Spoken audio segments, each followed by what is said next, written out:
উদ্ধার করার জন্য রথযাত্রার সময় ভগবান বেরিয়ে আসেন রাস্তায়, এবং আবার উল্টো রথের সময় ভগবান আবার তাদেরকে দর্শন দেন। তো ভগবান এতটা কৃপাময় যে তিনি ভক্তদেরকে তো কৃপা করেনি, যারা অভক্ত তাদের জন্য তিনি বিশেষ ব্যবস্থা রেখেছেন। যারা দেবদেবীর পূজা করেন তাদের জন্য তিনি ভগবান ব্যবস্থা রেখেছেন, যে হয়তো এক জন্মে না, জন্ম জন্মান্তর পার করে করে একটু একটু করে তারা পুণ্য সঞ্চয় করে বা স্বীকৃতি অর্জন করতে করতে একটা সময় গিয়ে কোনো একজন বৈষ্ণবের কৃপায় তারা ভগবানের সেই পথে তারা ফিরে আসতে পারবে। তাই ভগবান কখনো হতাশ না, আমরা হতাশ হই। আমরা দুদিন ভক্তি করতে গিয়ে দেখা যায় যে আমরা ক্লান্ত হয়ে পড়ি, আমাদের কাছে বোরিং লাগে, একটু রিক্রিয়েশন দরকার। কিন্তু ভগবান কখনো ক্লান্ত হন না, তিনি ভক্তের জন্য সবসময় অপেক্ষায় থাকেন।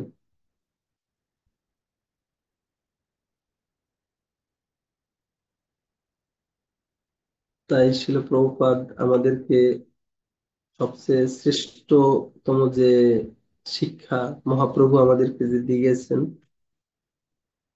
যে হরে কৃষ্ণ মহামন্ত্র, হরে কৃষ্ণ কৃষ্ণ কৃষ্ণ হরে হরে, হরে রাম রাম রাম হরে হরে। এই হরে কৃষ্ণ মহামন্ত্র 16 নাম 32 অক্ষর, সবচেয়ে সরলতম পন্থা।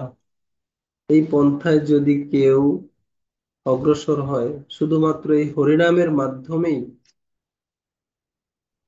কেউ উদ্ধার হয়ে যেতে পারে এবং ভগবানের কাছে চলে যেতে পারেন।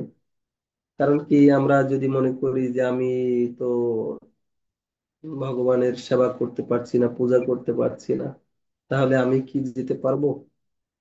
আমাদের প্রশ্ন জাগতে পারে, আমি তো ভালো সেবা করতে পারি না।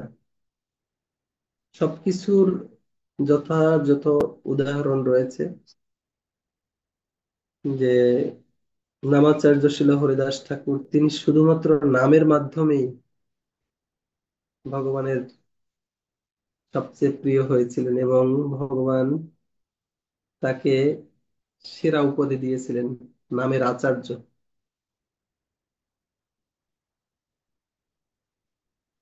আমরা সেই নামের প্রতি যেন আমাদের আকর্ষণ বেশি থাকে, এবং সবচেয়ে মুখ্য যে বিষয়, যে আমরা যেন অপরাধ শূন্য হয়ে সেই নাম গ্রহণ করতে পারি। অপরাধ শূন্য হয়ে যদি আমরা নাম গ্রহণ করতে পারি, তাহলে ভগবান আমাদের সেই নামের মাহাত্ম্য প্রকাশ করবেন, আমাদেরকে তার ভক্তি দান করবেন। কারণ আমাদের মূল উদ্দেশ্য হচ্ছে জীবনে প্রেম ভক্তি লাভ। আমরা যে যাই কিছু করি না কেন, আমরা যেন ভগবানের সেই প্রেম ভক্তি লাভ করতে পারি। আমরা সরাসরি হয়তো ভগবানের সেবা কতটুকু করে সন্তুষ্ট করতে পারবো জানি না, তবে ভগবানের সবচেয়ে প্রিয় হচ্ছেন যারা ভগবানের ভজনা করেন, বৈষ্ণব। যদি আমরা তাদের সেবা করতে পারি, বৈষ্ণব সেবার মাধ্যমে আমরা যেন ভগবানকে সন্তুষ্ট করতে পারি। যদি বৈষ্ণব আমাদের সেবায় সন্তুষ্ট হন,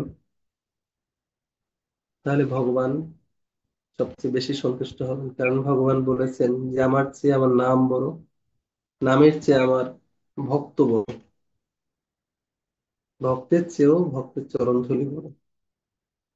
আমরা যেন ভগবানের সেই নাম আমরা গ্রহণ করতে পারি, তবে বৈষ্ণবদের যেন সেবা করতে পারি, সেই বাসনাটা যেন সবসময় থাকে। বৈষ্ণব সেবার যে বাসনা, সেটা যেন আমাদের হৃদয়ে সবসময় থাকে।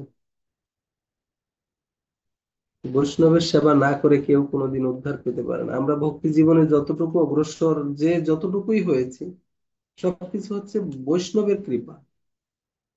কারণ ভগবান নিজে এসে কখনোই হাতে ধরে আমাদেরকে মালা দিয়ে যাননি, কোন একজন বৈষ্ণবের মাধ্যমেই আমাদেরকে এই ভক্তি পথে দর্শন দিয়েছেন। তা আমরা যেন সেই বৈষ্ণবদের সেবা করতে পারি এবং ভগবানকে সন্তুষ্ট সেভাবে করতে পারি। হরে কৃষ্ণ কৃষ্ণ কৃষ্ণ হরে হরে, হরে রাম রাম রাম হরে হরে।